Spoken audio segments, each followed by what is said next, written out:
los profetas, el profetismo en Israel.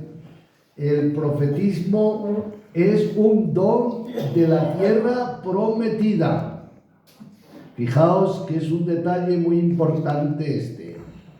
Cuando el pueblo de Dios va al destierro, allí no hay profetas. El que le acompaña en el destierro al pueblo, al exilio en Babilonia, va a ser Ezequiel. Surgirá Daniel. Pero el ministerio profético propiamente, dice el libro del Deuteronomio, es un don que pertenece a la tierra prometida. Es interesante esto. El texto fundamental, ¿qué es un profeta? Primero, profeta es el que habla en nombre de otro, en nombre de Dios. Este es un profeta. El profeta tiene una vocación, una llamada. Es suscitado por el Espíritu Santo. Dios suscita al profeta y le da una misión. El profeta por excelencia es Moisés. Pero Moisés no estaba en la tierra prometida. Moisés es el que lleva al pueblo a la tierra prometida, lo libera de Egipto. Y entonces el libro del Deuteronomio, que es el padre de este libro, es Moisés, nos dice lo siguiente. Cuando entres en la tierra que va a darte el Señor, tu Dios, no imites las abominaciones de esos pueblos. No haya entre los tuyos quien queme sus hijos e hijas, ni vaticinadores, ni astrólogos, ni agoreros, ni hechiceros, ni encantadores, ni espiritistas, ni adivinos, ni nigromantes. Esos no son profetas. Fijaos cómo está el libro del Deuteronomio quedando claro que es un profeta. Sé íntegro en tu trato con el Señor tu Dios. Para ser profeta hay que ser íntegro. Nosotros, dijo el libro de los Números Moisés a Josué, ojalá todo el pueblo fuera profeta. Nosotros somos profetas. Desde el bautismo, en la venida de Jesús, cuando se da el Espíritu Santo en Pentecostés, el pueblo es profeta, sacerdote y rey. Fijaos, esos tres niveles tenemos nosotros. Acordaos lo que dice Jesús. ¿A quién habéis salido? De su primo Juan. ¿A quién habéis salido a ver al desierto? Juan el Bautista. ¿A una caña agitada por el viento? No. ¿A un hombre vestido muellemente? No. ¿A quién habéis salido a ver? A un profeta más que profeta. Fíjate, más que profeta. Sin embargo, es el más pequeño del reino de los cielos, es mayor que Juan. ¿Por qué? Porque el más pequeño en el reino de los cielos es Jesús, que se hace pequeño. El más pequeño en el reino de los cielos recibe toda la gracia de Dios. Y en esa gracia es profeta, sacerdote y rey. Entonces vamos a ver en este capítulo 18 cómo el Señor promete. Ya me dijisteis que no os hablara. Atento. Por tanto, el profetismo es una petición implícita del pueblo que dice, no nos hables tú, Señor, que no acabamos de escuchar bien. Que nos hable Moisés. O sea, queremos un profeta. Y cuando Moisés está ya para marchar a la vida eterna, ve la tierra prometida desde lejos, pero no entra, entonces le dice Moisés, yo enviaré, suscitaré de entre tus hermanos uno como yo, un profeta, que te hable y te enseñe y lo escucharás como me has escuchado a mí. La fuerza importante en nosotros, ¿sabéis cuál tiene que ser? La escucha, la obediencia a la palabra de Dios. Por tanto, este capítulo 18 nos dice qué es un profeta y qué no son profetas. ¿Veis? Es importante esto. ¿Cuántas clases de profeta hay? Esto es, Había fuera de Israel personas que tuvieran una sensibilidad para que buscando a Dios pudieran ser avisados de las cosas venideras o de lo que Dios quería. Sí, había. ¿Cómo se llamaba? Videntes. Los videntes. Los videntes son almas finas y sensibles, abiertas y buscadoras de la voluntad de Dios, que pueden captar. Y el ejemplo más claro es Balaam. En la tierra de Moab, el rey Balac tiene justamente un vidente, y ese vidente le dice el rey: ve y maldice a Israel, que viene arrollando los pueblos para entrar en la tierra prometida. Cuando va a ir para allá y va montado en el borriquillo, delante ve un ángel y le habla el borrico al vidente: ¿no te das cuenta que no puedo pasar? Y entonces se da cuenta: ¿cómo voy a maldecir a quien Dios bendice? Entonces se vuelve y se lo dice claramente al rey: no puedo maldecir. Entonces entona unos cantos muy bonitos. El hombre de ojos perfectos, dice él así. ¿Veis? Libro de los Números. ¿Y qué vio? Pues mirad, el vidente vio a Israel como un rebaño ordenado. Y cuando mira al cielo, ¿qué ve? Una constelación de estrellas ordenada también. ¿Quién ordena las estrellas? Sabía el Dios. ¿Quién ordena el rebaño? Los hombres. Pero está ordenado por la fuerza del Espíritu. Y entonces el vidente no puede maldecir a Israel.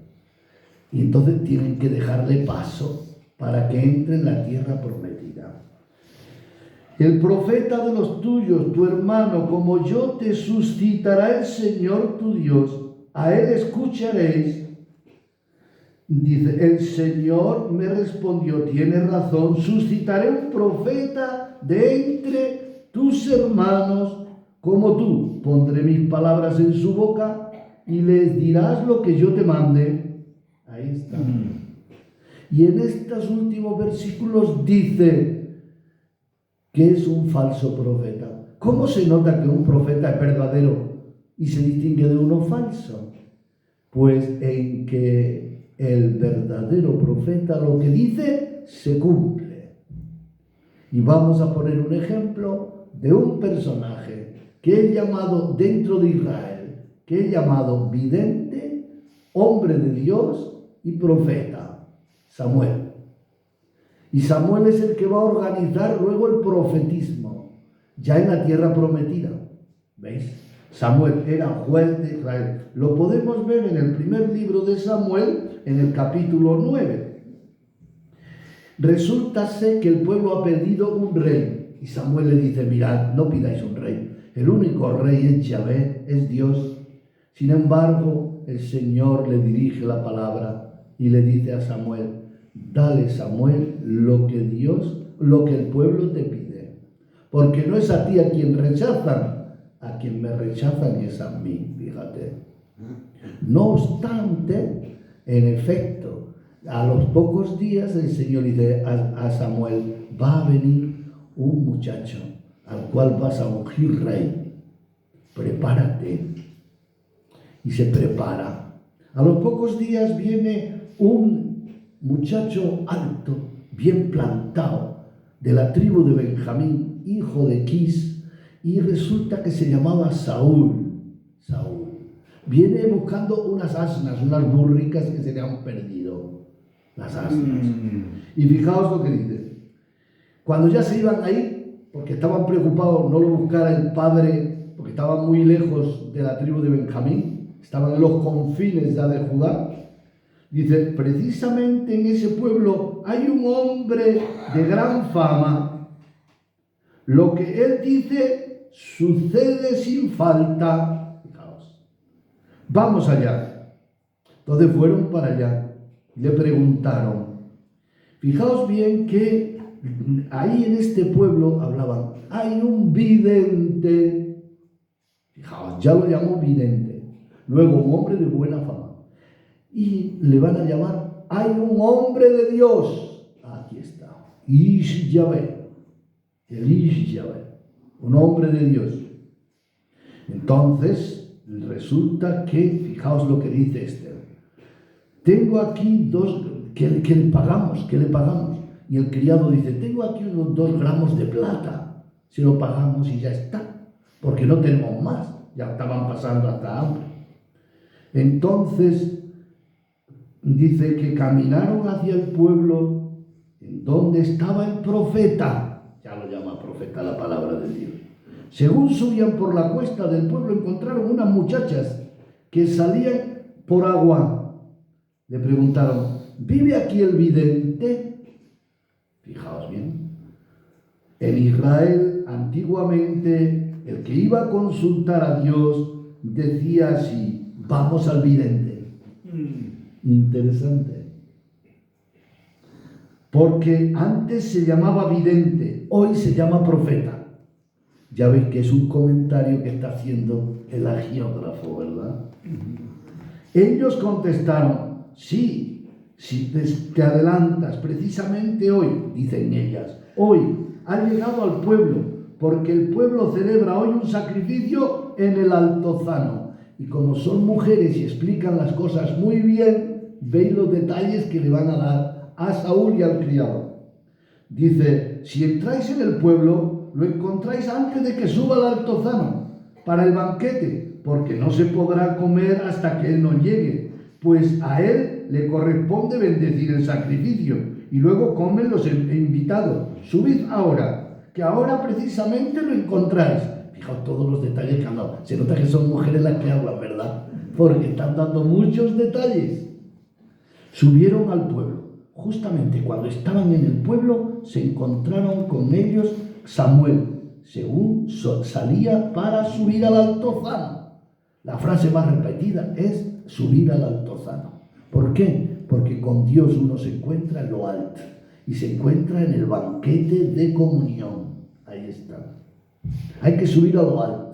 Cuando uno está desanimado, hundido, hay que decirle, Señor, súbeme a lo alto. Quiero comulgar, quiero vivir en ti. Súbeme a lo alto, dime tu palabra, visita mi espíritu. Aquí lo vais a ver.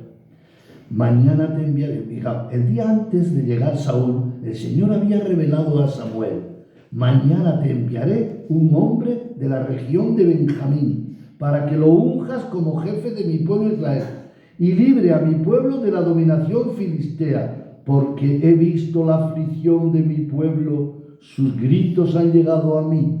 Esta frase parece del libro del Éxodo, ¿verdad? Escuchad dicha a Moisés.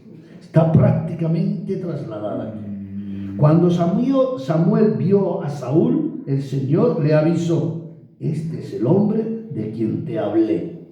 ¿Veis cómo Dios le habla? Le susurra, ¿sabéis? Le sopla en el oído. Este es. Él se regirá a mi pueblo. Saúl se acercó a Samuel, atención, en medio de la entrada a la puerta. En medio. Qué importante es la puerta. Porque por la puerta se entra. El que entra por otra parte es ladrón y salteador. Ah, que sí. El que entra por la puerta es pastor de las ovejas. Estamos citando San Juan, ¿verdad? Pero es importante aquí, capítulo 10, 7, yo soy la puerta. Saúl retó, haz el favor de decirme dónde está la casa del vidente. Samuel le respondió, yo soy el vidente, sube adelante de mí al Altozano. Otra vez, el Altozano. Hoy coméis conmigo, mañana te dejaré marchar y te diré todo lo que piensas. Te diré todo lo que piensas. Pero si él no traía más preocupación que las borricas, que las asnas, no. Hay mucho más que piensa Dios para ti. Te diré todo lo que piensa. Dios conoce nuestro corazón, sondea nuestras entrañas. ¿Sabéis cómo lo llama San Pablo en la primera carta a los Corintios? El hombre del espíritu, el hombre espiritual. Vosotros que estáis aquí sois mujeres y hombres espirituales. Dios sabe lo que piensas, y no solo un pensamiento. En nuestro corazón hay más que un pensamiento. Solamente que nosotros podemos pensar como una idea, pero tenemos dentro muchas querencias afectivas interiores. Tenemos muchos sentimientos, muchos pensamientos. Dios lo sabe. ¿Veis cómo era interesante el tema del profetismo? ¿Veis? Nos estamos descubriendo nosotros profetas, hombres del Espíritu, mujeres del Espíritu. Os adelanto para las mujeres. En el Antiguo Testamento hay dos mujeres, bueno, más, pero sobre todo dos, a las cuales se le aplica el don de la profecía. La hermana de Moisés, cuando canta el canto de la victoria al pasar el Mar Rojo, y la esposa de Isaías, que es llamada la profetisa. La profetisa. Fijaos bien. No obstante, debemos escuchar el canto de Débora, también es un elemento que se adelanta. Es como el canto del mío Cid, antes de aparecer la escritura en el tiempo de Salomón, pues aproximadamente un siglo antes ya están escribiendo en un hebreo muy antiguo algunas canciones. ¿Veis? Bueno, pues sigo con Saúl. ¿Qué le pasa a Saúl? Le dice, mira, cuando te unja, le dice, te va a invadir el espíritu. Esto es muy fuerte. Vas a ser otro hombre. Amigos, vas a ser otro hombre. Nosotros esto no lo captamos del todo porque hemos sido bautizados, hemos crecido en el ambiente de la fe y estamos muy probados en la vida. Pero sin embargo nos sorprenderemos cuando el Espíritu Santo entre en nosotros, plenamente seremos otro hombre, otra mujer. Es más, a veces nosotros tenemos experiencia espiritual interior. Dice, oye, de verdad que me siento otro. Hoy me siento otro. Porque yo pensaba así o así, pero ahora no. Ya no pienso así. ¿Veis? Serás otro hombre. Y entonces cuando bajan del altozano, lo rodean a Saúl un montón de chicos que eran seminaristas, parecidos. Y eran profetas. ¿Y qué hacían en el santuario? Se dedicaban a danzar delante de Yahvé, Dios. Y estos se llaman también profetas estáticos. Entran en éxtasis y hablan, dicen, a veces aciertan cosas y otras no se las comprendemos del todo. En los santuarios, en el tiempo de Samuel, ¿qué hace Samuel? Ordena. Desde Silo, que era donde estaba el arca de la alianza, ordena los santuarios y ordena a estos muchachos. De tal manera que después, en muchos siglos, bastantes siglos después, cuando llega Elías y Eliseo, van pasando por los santuarios y le salen al encuentro los chicos estos danzando, hoy se llevan a tu maestro, hoy se llevan, dejadme que ya lo sé, le dice que ya lo sé. Estos son los profetas estáticos, que entran en éxtasis, en arrobamiento y están para la alabanza de Dios. Hoy lo diríamos nosotros, no lo voy a decir porque nos confundiría con lo que vamos a decir ahora después, porque es otra cosa. La cuestión es que ya tenemos vidente, hombre de Dios, y tenemos profetas estáticos. 3 clases de profetas. Bueno, pues hay profetas consejeros. Dios suscita y son consejeros de los reyes. Mas los profetas consejeros tienen una tentación, que es halagar al rey. Y entonces no dicen lo que Dios les ha dicho, sino que halagan al rey, y unas veces van bien y otras veces van mal. Por tanto, tienen que tener cuidado, el interés. Samuel, ninguna palabra que dijo Samuel dejó de cumplirse. Esto se dice en la vocación primera, cuando niño ya. Esa frase, dejó de cumplirse. Ese se cumplió la palabra. Y con David, unge Samuel a David, fijaos, rey. Después que muere Saúl. O sea que, Saúl todavía no había muerto, ¿verdad? Cuando llega es ungido. Eso. ¿Quién tiene por consejero, abrevio, quién tiene por consejero David? David va a tener por consejero a Samuel, unos añitos, pocos, porque muere Samuel. Y luego, ¿sabéis quién? Natán. El profeta Natán es muy importante. Y hay otro también que es profeta en tiempo de David, pero no tiene la personalidad de Natán. Natán le dice las cosas claras a David y David se deja aconsejar. Por tanto, hay profetas consejeros, suscitados por Dios. Luego hay profetas carismáticos. ¿Qué son? Que reciben la gracia de Dios para acompañar al pueblo. ¿Y qué hacen los profetas? Corrigen al pueblo, le dicen, este es el camino de la alianza, ser fieles a Yahvé, cumplir los mandamientos, vivir de esta manera, la justicia, la verdad, etc. Estos son los profetas carismáticos. Entre esos profetas carismáticos vamos a tener, el profeta algunas veces será por un tiempo y otras veces será toda su vida, toda su vida. Normalmente solían ser por un tiempo, menos los profetas mayores, que es por toda la vida.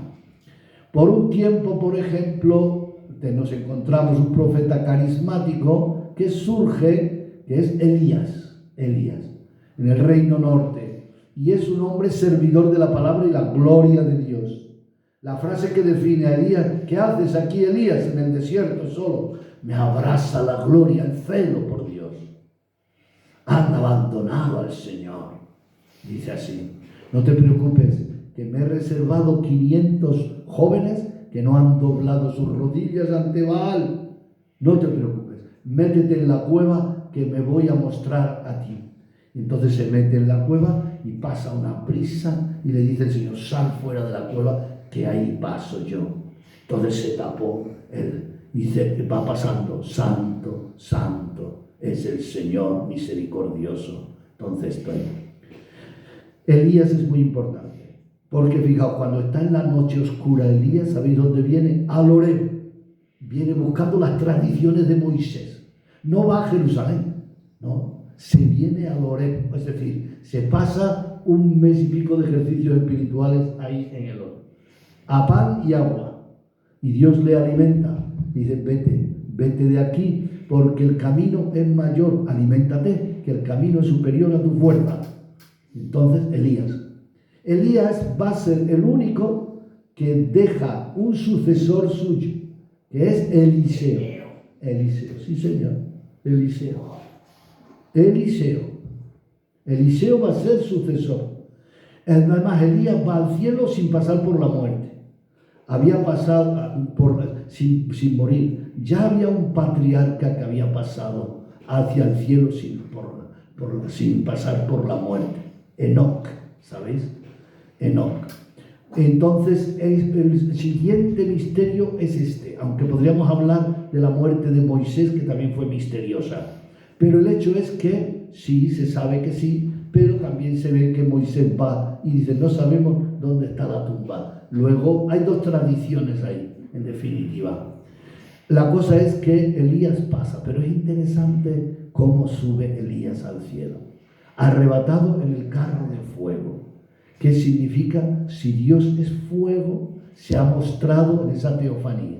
Y se le dice, tú eres el auriga de Israel, el que guías a Israel, sobre el carro de fuego, sobre el Espíritu Santo. Y entonces deja caer el manto, y lo ve Eliseo, y coge el manto, y cuando llega al Jordán, casi enfadado Eliseo, le golpea las aguas del Jordán. ¿Está o no está el Dios de Elías? ¿Dónde está? Se abren las aguas y pasa él a la tierra prometida de nuevo. ¿Veis? Aquí tenemos los que están al servicio de la palabra y los que son profetas, sobre todo en el reino norte, en un momento de mucha tristeza y decadencia. ¿Bien? Estamos nosotros sobre el siglo IX antes de Cristo. En el siglo VIII antes de Cristo surgen los profetas escritores. Y hay 2 profetas que, siendo de Judá, van a misionar al reino norte. Eso también es interesante. ¿Veis? Por ejemplo, Amós y Oseas. Estamos ya en el siglo VIII, finales del siglo VIII, para entrar en el siglo VII, pero sobre todo en el siglo VIII. Está para caer el reino norte. Lo anuncia tanto Amós como Oseas, que van a ir al destierro. ¿Veis? Entonces, esto es que nos demos cuenta nosotros cómo esto... ¿Y por qué se llaman menores estos 2 profetas? Porque escribieron menos. Hay otros mayores que los vamos a ver ahora. Y además inciden más en el misterio de Jesucristo, que son Isaías.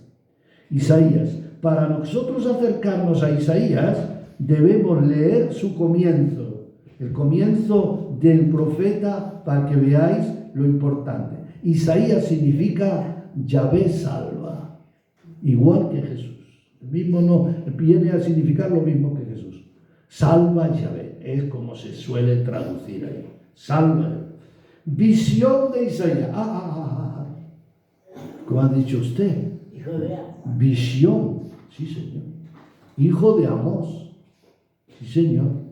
Amós no es el profeta que habíamos dicho, es un señor que se llama Amós, que era consejero del rey y tenía muy buena cultura, estaba muy bien preparado.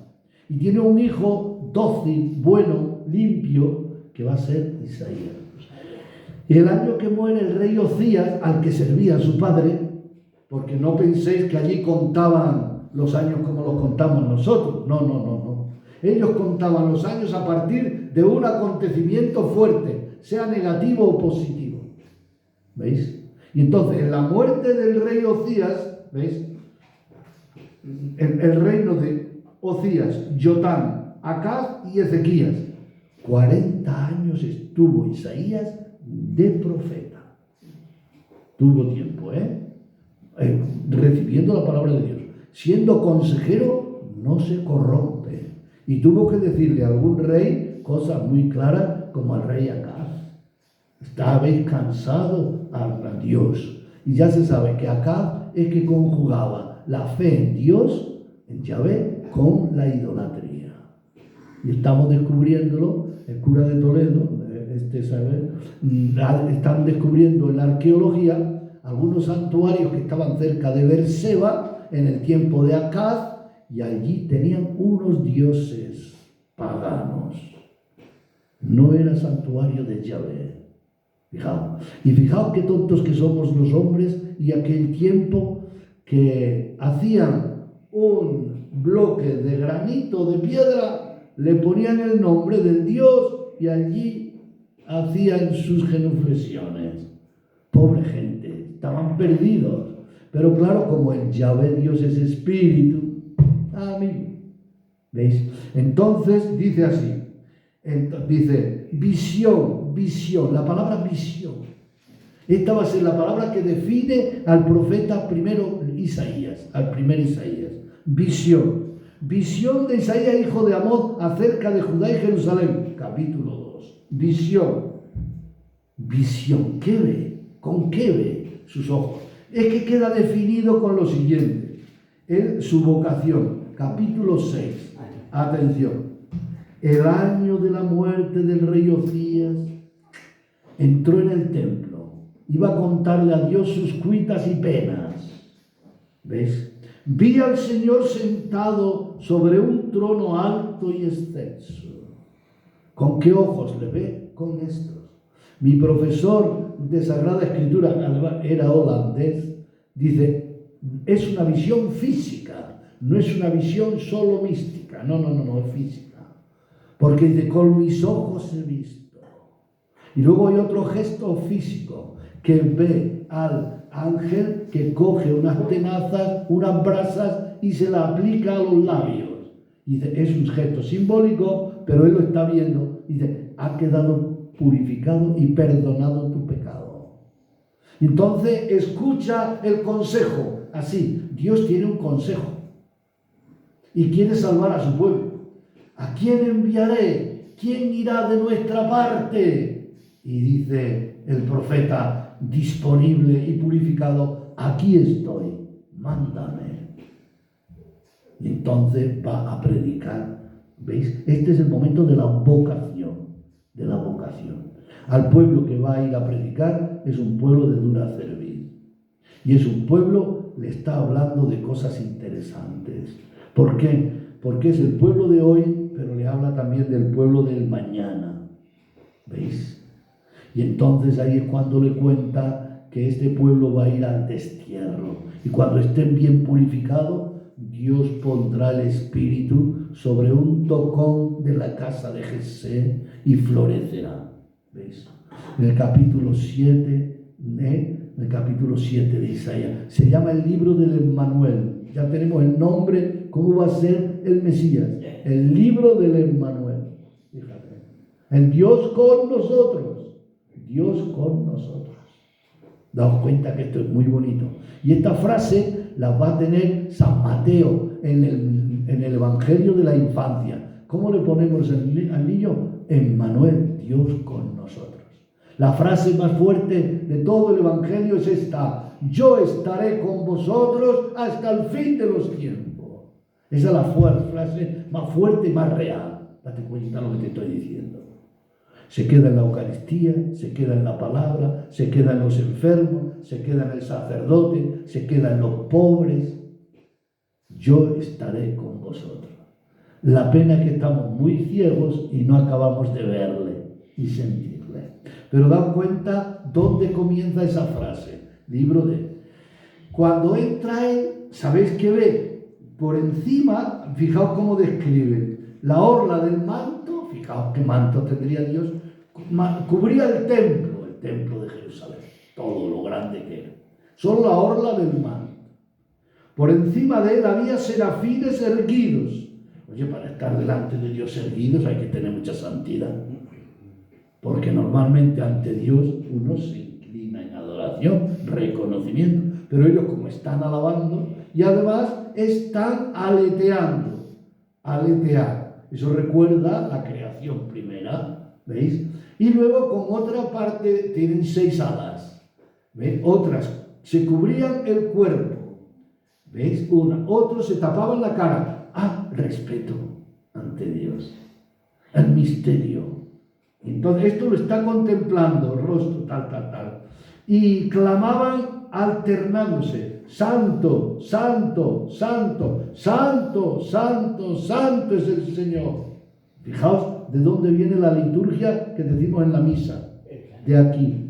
Santo, santo es el Señor. Y date cuenta, si esto es importante, que hasta San Juan la tiene en el Apocalipsis, del libro final.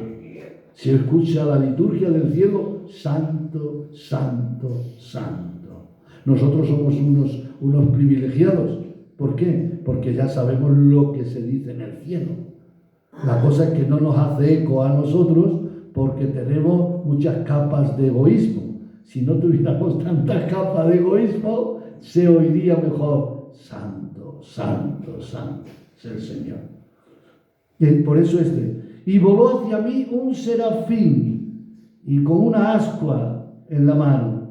¿Veis? Había cogido y me tocó los labios. Me dijo: está purificado tu pecado, se ha perdonado. Entonces escucha ya. ¿Veis que no solamente ve, oye, escucha? Esto es muy importante. Fijaos, se dice en parapsicología que cuando una persona tiene una alucinación, solamente hay un sentido el que le capta todo. Lo otro queda paralizado. Esto lo hemos leído en libros de parapsicología de la Universidad de Navarra, a grandes psiquiatras. Cuando uno tiene una alucinación, queda captado. Entonces, por eso, y no oye. Y luego, cuando viene en sí, no sabe muy bien qué le ha pasado. ¿Veis? Bueno, pues este señor sí lo sabe. Ve, visión, oye y responde, habla. Aquí estoy, mándame. El profeta. ¿Qué es un profeta? Luego vendría Jeremías, luego vendría Ezequiel, Daniel, etc. Pero ¿qué es un profeta? Atención. Es un hombre público. Amigo, es reconocido. El hombre inspirado y suscitado por Dios vive en una función de la palabra. Nosotros, como profetas que somos, debemos vivir en función de la palabra de Dios. Meditar la palabra. Muchas veces cuando paseáis, di solamente una palabra. Dile, Señor, dame una palabra y quedaré sano. Dime una palabra y quedaré sano. Sáname por dentro. Hoy estoy con ciertos remordimientos y cierta violencia, disgusto, tristeza. Señor Jesús, acuérdate de mí. Solo con esa palabra ya nos vale. Repítela y verás. Entonces te dice esto. La palabra de Dios se cumple, realiza su efecto, cumple su encargo. Luego se dirá en el espíritu y hasta se afirma que entra dentro de la persona. El concepto de inspiración tiene como evocación la vida. Pues oye, ya sabéis que los artistas están inspirados, los pintores están inspirados, los poetas están inspirados. La inspiración que viene de Dios es soplo del Espíritu Santo. Soplo del Espíritu Santo. ¿Veis? Esta es la palabra que hay detrás, la dice San Pablo en la primera carta a Timoteo, en la segunda carta a Timoteo, en el capítulo 2, 14-16. Ahí. Toda escritura inspirada por Dios es útil para enseñar, para arguir, para corregir todo esto. Tú fórmate bien en la palabra. Acuérdate que tú la aprendiste. ¿Y de quién la aprendiste? ¿De quién las escrituras? De tu abuela Loida y de tu madre Eunice. Ahí está. Fijaos de dónde viene ya el Antiguo Testamento, el propio que le está indicando San Pablo. Bueno, pues el hombre inspirado por Dios, hombre público, hombre amenazado, amigo, está en un riesgo, porque no siempre cae bien. Ya hemos dicho que a veces a los reyes no les caía bien que le dijeran la verdad, ni al pueblo. Por tanto, tiene estas tres características: hombre inspirado, hombre público, y hombre amenazado. Jeremías padece, Ezequiel lo sufre, Zacarías es víctima de ello.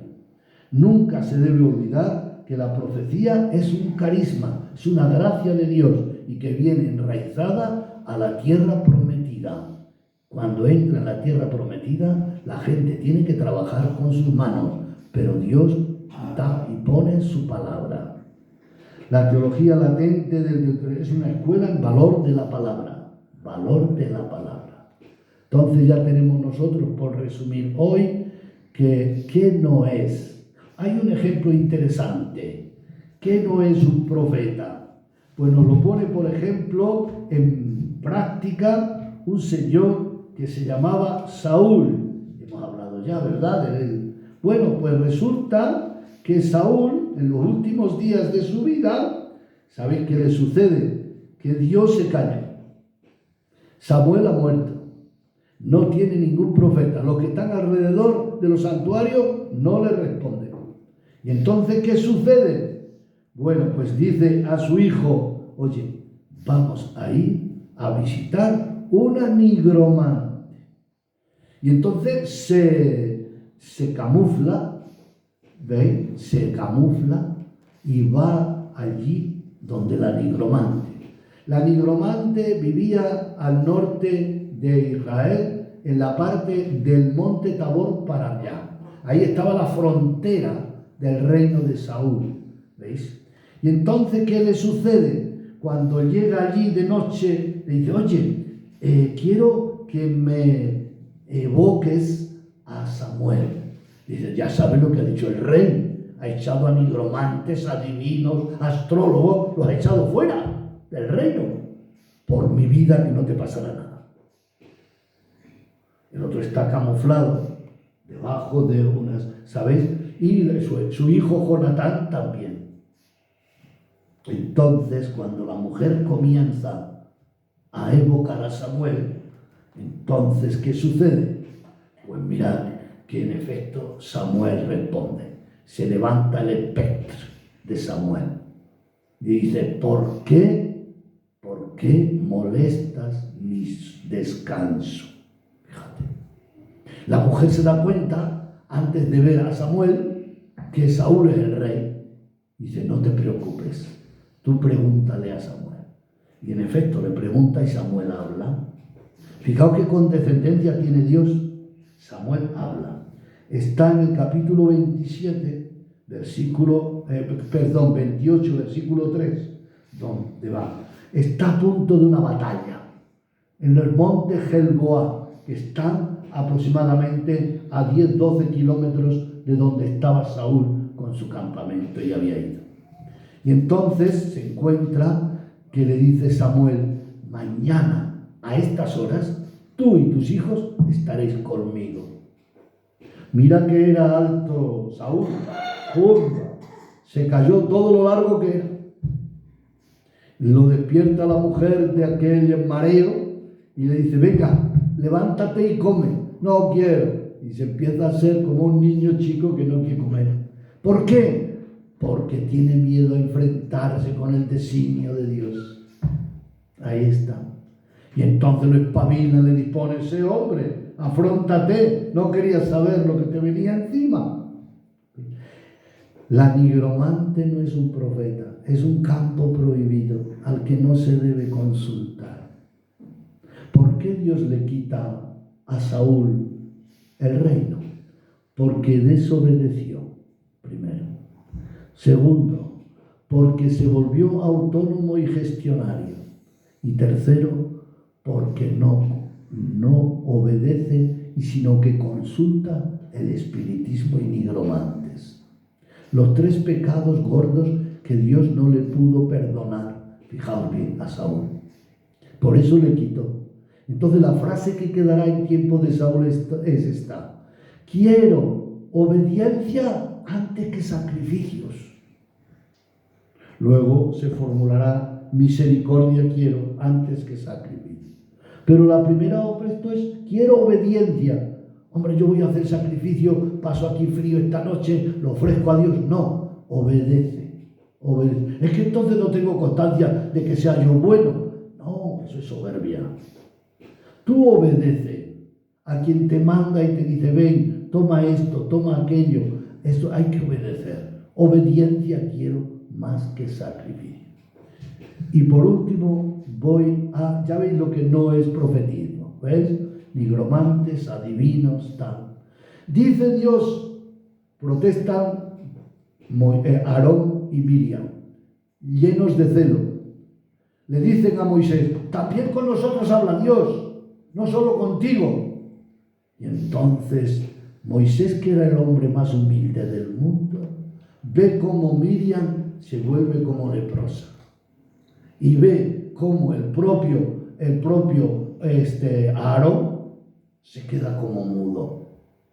Y entonces le dice Dios a ellos, cuando yo hablo con un profeta, atención, le hablo en sueños, le hablo en visiones, le hablo en oráculos, le hablo en gestos simbólicos, pero a Moisés le hablo cara a cara, como un amigo habla con sus amigos. Entonces Moisés se vuelve hacia la gloria de Dios y le dice, perdónala, no la quedes así leprosa, que queda sin color en la cara y como blancucha. Perdónalos. Dice, les perdono, vuelve como la vida a Miriam, vuelve otra vez a despertarse de la mudez del propio Aarón. No obstante, a Aarón le dice, no entrarás en la tierra prometida, porque el día del becerro no te opusiste, diste al pueblo lo que te pidió, no fuiste buen sumo sacerdote, y ahora resulta que te pones celoso contra tu hermano que me ha sido fiel. Dios pide cuentas y hable como a los profetas, a Moisés cara a cara, y a los profetas de todas esas maneras que os he dicho. Para terminar, voy a la vocación de Jeremías. Atención. Capítulo 1 de Jeremías. Fijaos qué palabras tan bonitas, Fijaos palabras, capítulo 1 de Jeremías, y con ello terminamos ya para que preguntéis lo que queráis. Si queréis preguntar sobre la vocación del profeta, de los profetas, yo os aclaro alguna cosa más. Bueno, Sabemos incluso cuándo comienza Jeremías su misión, fijaos, cuando había comenzado Josías su reinado. Josías era un chico bien educado por el sumo sacerdote, su padre Manasés había muerto, había quedado descolocado al pueblo de Dios, pero el Señor entonces suscita a este muchacho. Palabra de Jeremías, hijo de Gelcías, de los sacerdotes residentes en Anatoc. Por tanto, Jeremías es familia sacerdotal. Territorio de Benjamín, otra vez Benjamín. Era una tribu muy querida por Dios, pero también cuando llegan las batallas después se va a ir casi desapareciendo, porque no fueron buenos. El año 13 del reinado de Joaquín. Mira. Durante el reinado de Josías, hijo de Amós, en Judá, el año 13 del reinado, y de Joaquín, hijo de Josías, hasta el final del año 11, el reinado de Judá, de Sedecías, hijo de Josías. Ahí te dicen todos los reyes. ¿Por qué tantos reyes seguidos aquí, don Antonio? Porque no eran buenos. Josías era bueno y murió en cerca de Megiddo en una tienda al encontrarse con el faraón. Fue a decirle que no atacara al norte y el faraón lo que hizo es matarle a él. Tenía no muchos años, 30 y tantos años. Un rey tan joven, ¿qué pasa? Pues que fue un momento de gran prueba para Israel, ¿sabéis? Y entonces ahí va a estar el propio Jeremías ayudando. El Señor dirigió la palabra. Fijaos, antes de formarte en el vientre te escogí. Antes de salir del seno materno te consagré. Te nombré profeta de los paganos. Yo repuse, ay Señor, mira que no sé hablar, soy un muchacho. Igual que dijo Moisés cuando fue dispuesto para ir a Egipto, a que volviera el faraón. Igual. No digas que eres un muchacho, que donde yo te envíe irás. Lo que yo te mande dirás. No les tengas miedo, que si no yo te meteré miedo de ellos. Madre, Dios quiere que él sea fuerte. Jeremías. Mirad, Juan el Bautista nace sin pecado original, porque es santificado en el vientre. También Jeremías. Y Jeremías le va a pedir Dios una cosa: no te cases. ¿Por qué? Porque va a venir tal desgracias por esta tierra, que esta tierra va a quedarse estéril. Tú no te cases. Dedícate a mi palabra célibe. Y aquel que estaba dispuesto incluso a casarse con una hija de los sacerdotes, el Señor le dijo, tú no te cases. Y va a ser un símbolo para Israel. Él va a llamar a Jerusalén doncella, virgen. No te cases con nadie, solo Dios es tu esposo. Me dejaron a mí, que soy fuente de agua viva, y se fueron tras cisternas que dan a sequía. ¿Ves? Está diciendo, no me dejéis, como me dejéis, moriréis. Y en efecto, el rey Joaquín muere, el rey, dice, fijaos, el rey Joaquín, el que era tío, fijaos, de Josías, y todos hijos de Amón, Sedecías, lo pusieron allí. Fijaos que Sedecías significa Sedec, el que se dice justo. Y no era justo, era un cobarde muy grande. Y castigó a Jeremías y lo metió en un aljibe, y lo metió colgado en el aljibe. Sabéis que el Señor Jesús, cuando es juzgado en el Sanedrín, aquella noche lo tienen unas horas colgado, también en una habitación colgado. Para que veáis que no solamente nosotros estamos colgados sobre la existencia, sino que el Señor, siendo el más bello de los hijos de los hombres, fue colgado en un aljibe. ¿Veis? Este tenía el barro hasta aquí, Jeremías, y le interceden al rey. No dejes así a Jeremías, que enferma y se muere, que es el hombre de Dios, que es el profeta. Lo sacan. Pero a Jesús no lo sacaron. Nadie intercedió por él. Nadie meditó su destino. Se entregó porque nos amaba. Él es el profeta, el Hijo de Dios. Que así sea.